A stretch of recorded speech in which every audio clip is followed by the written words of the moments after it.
It's about time that I watched the movie Beast, and oh my gosh, it seems as though I am the one latest to the party. This movie was amazing. This is the first video that I am doing in my new place, hence the freaking echo that you're hearing. Sorry, it's gonna take me a while to get set up. Hopefully, those who are watching in the future, I'm already set up by now. But this is a movie about lions. See, these poachers have this dialogue in the beginning, and I have no idea what they're saying. It's very annoying, because I feel like what they're saying is important. A group of them set up a trap for a pride of lions and end up killing a whole bunch of them. This movie has the same premise as the movie Orca, mixed with the movie Prey, where it's lions, but except the one surviving lion, the male, seeks revenge on all poachers. The lion kills off a whole bunch of them. Of course, there's some rough parts with the CGI, but considering this movie is, you know, what it is, it's actually pretty decent, and it has the lion movements down very, very realistic. Not perfect, like I said, but a lot better than what you see in the average sci-fi movies. He stars the hunk Idris Elba and his two daughters, Mare and Nora. He recently lost his wife to cancer, so he takes his two kids out on some kind of safari. They meet up with an old friend, or at least an old friend of Idris Elba's character named Martin. What's up? What's up? What's up?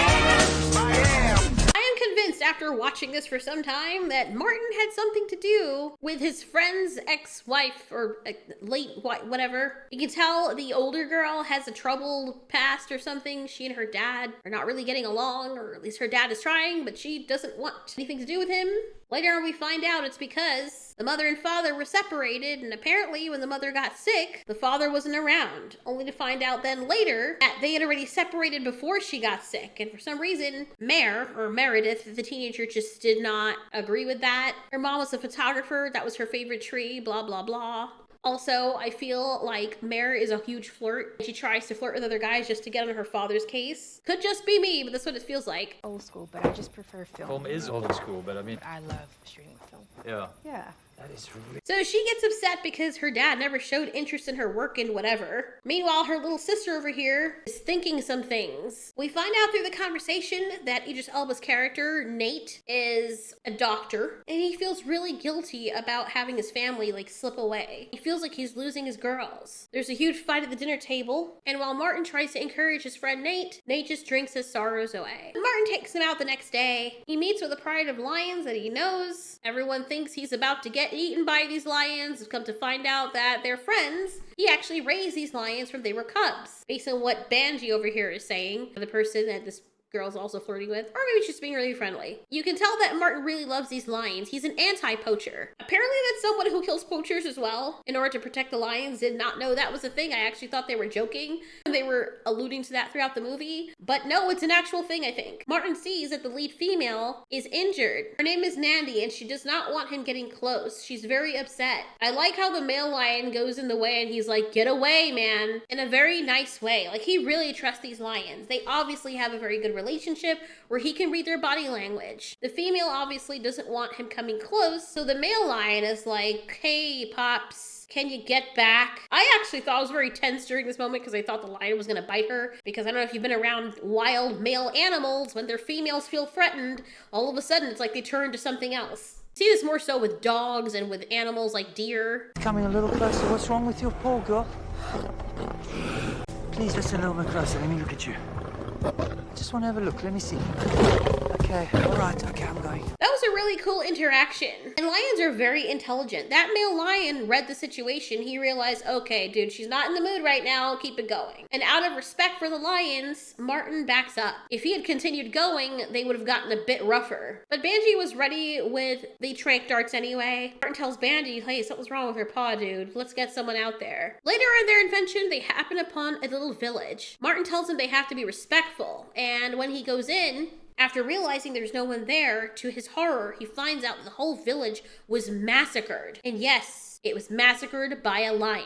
And we, the audience, knows it's a lion from the intro of the movie. One of the things I will criticize about this movie, even though I like it, is that Martin remarks that a lot of these people are his friends, and yet he does not act as though they're his friends. Sometimes the girls, when they're in trouble, they are supposed to act like they're scared. They do not sound or say things or act like they're truly scared. After a while, the older daughter does have some moments where she makes it a little bit believable, but you can tell that these are very new actors, or at least they have the skill set of very new actors.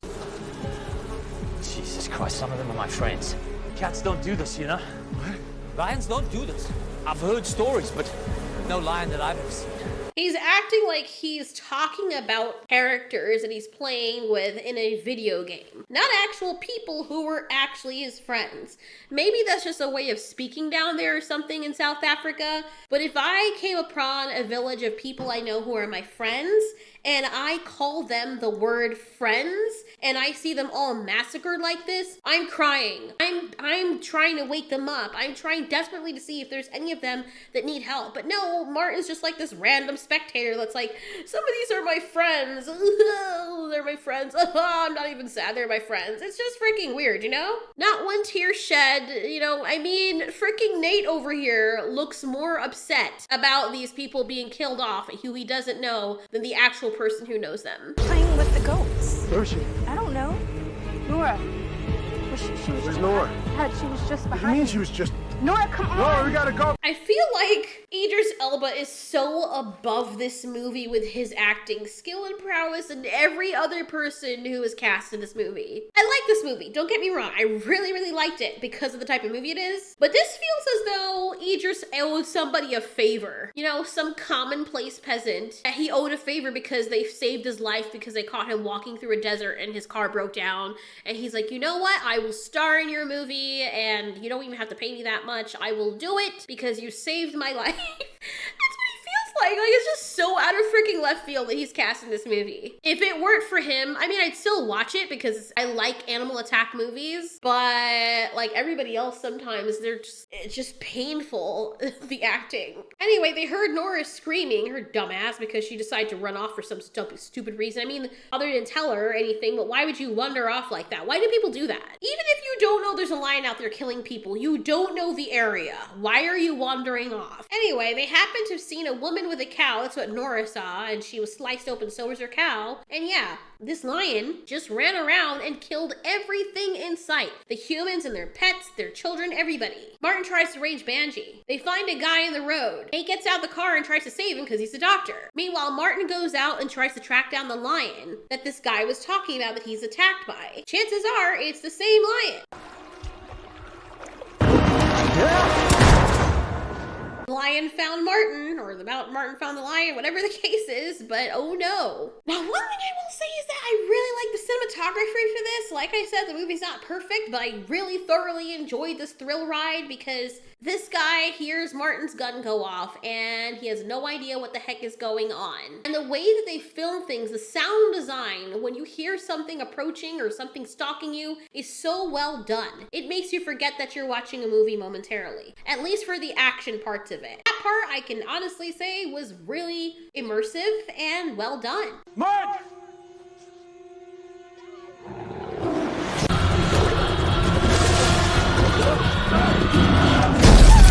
That part was done so well, dude. When you see the lion running pell-mell through the grass, camouflage with the grass, the only thing you can make out is his freaking mane. And you can see the camera, like how it looks. Oh my gosh. Then we get a Cujo sentiment. My thing is, this thing is trying to get inside the car. My first thing would have been to roll up the freaking window. Why is the window still down? Yo, I'm sorry. Maybe it's just me because I'm ultra paranoid, but I see something strange, like a meth head walking down the street, staring into my eyes with his teeth bared and frothy saliva dripping from out of his lips. I'm sorry, I'm locking my door. I don't care how offensive it is. I'm locking my freaking door. If I see a freaking spider's ass in the air with a string sticking through it and the wind is carrying its ass on a string and it's heading towards my driver's side, I'm closing my window because that's just common freaking sense. But no, Mufasa, the evil version from Earth 919, is trying to get into your vehicle and trying all the windows, and you'd think that on the other end of the car where he's not yet, that you would close the window. Like, that's just survival 101. I figured every human instinctively wants to keep whatever is trying to get to them away from them. No, not one person thinks about closing the window. Not even the father. Okay.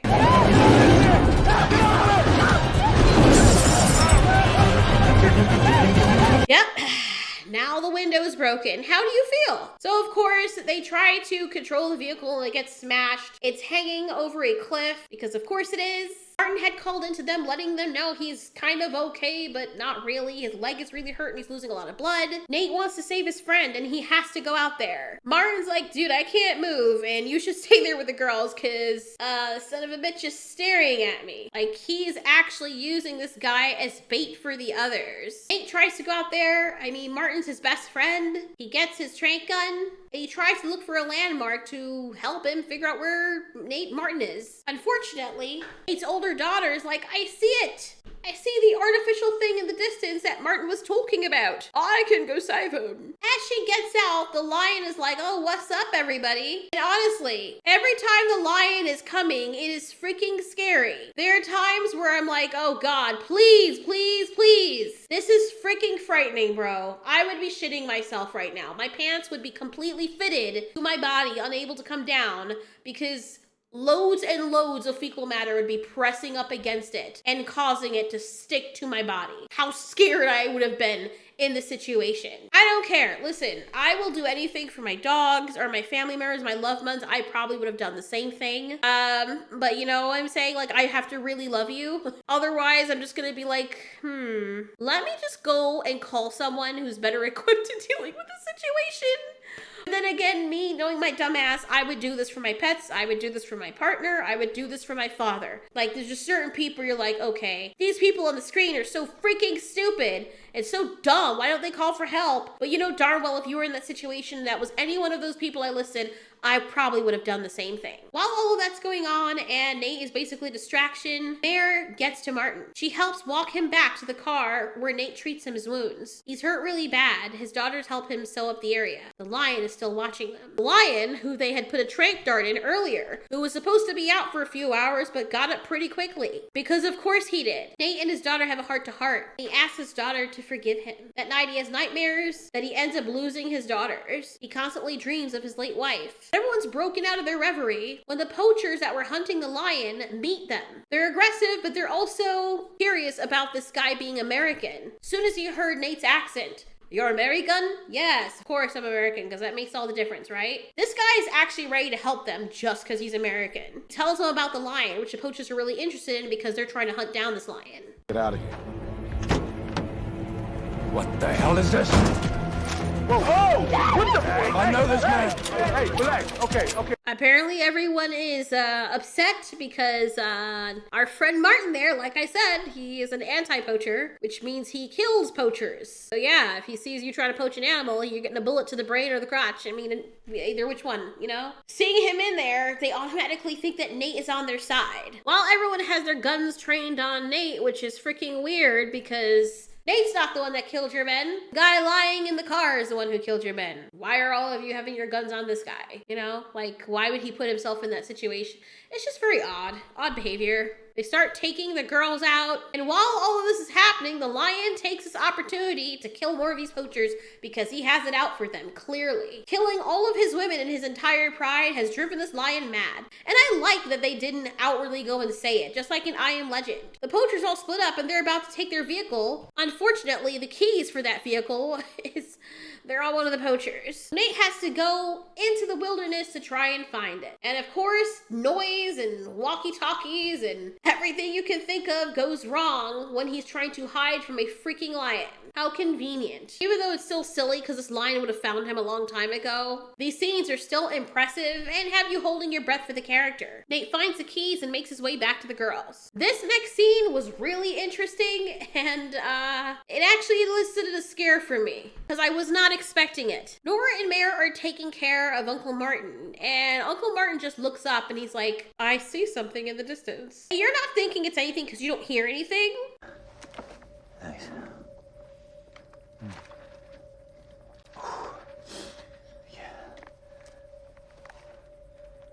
What's wrong? Okay, that scared the mess out of me, but when I looked back at this freaking movie of this scene, it was so dumb because Uncle Martin's, his reactions just did not fit what we were seeing. But then again, I guess it would, because consider this is a guy who likes lions. He grew up with lions. Like, even if lions are aggressive towards him and he got mauled by this lion, it doesn't matter because that's his life. He's grown up with them. It's kind of like someone who's grown up with dogs or chihuahuas. Okay, it's a really bad analogy, but imagine growing up with chihuahuas and a few of them have bitten you, but you love them to death. You don't care. You're like, it just comes with the territory. A good example of this are horses. Horses, you know, just they kick really freaking hard and sometimes they bite really hard. I am lucky enough to not have had any of those things happen to me, but I came very close to that happening to me. I still love horses. I'll see an angry stallion. I'll stay out of his way because I value my life, but I'm not afraid of them. If I see one suddenly next to me, not gonna lie, if something is hunting me, if one of those stallions are hunting me to kick my brains out, and I turn around and see him just staring through the window at me, I'm gonna be a bit freaked out. But you know, this is Martin we're talking about. Oh, what's wrong?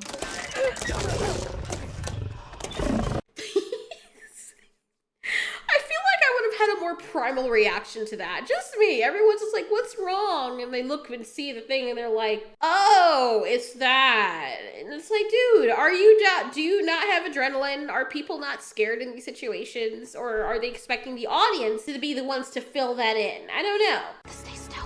Okay. Okay, I think we're gonna be good.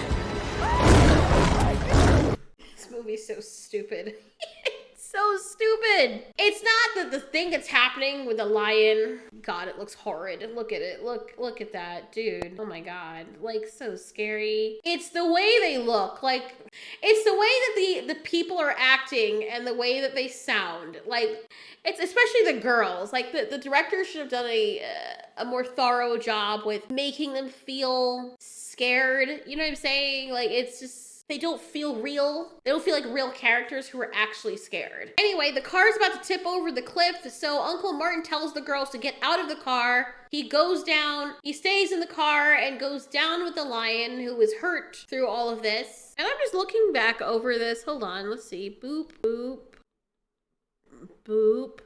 Okay, so the lion hit into the car. He got buffeted up a bit. Uncle Martin's okay for now, but there's gasoline soaking the vehicle, which tells us exactly what we expect to happen. The lion is dazed and confused when he wakes up, and you think he's gonna leave. Like I said, he is mentally ill. He has lost it because he's like, my whole family was killed by humans. I am going to fix your freaking business. What is really sweet and sad is when Martin is like, okay, I gotta sacrifice myself to kill this lion and protect the girls, who technically are members of his family because he knew their mom. Like I said, I feel like there was something that was going on with their mom and him a long time ago. The way that he loves her, or maybe they're just really friendly, but I highly doubt that. But he kind of feels like he owes it to her to protect her children. And when he realizes what must be done, he says this. I'm sorry, boy.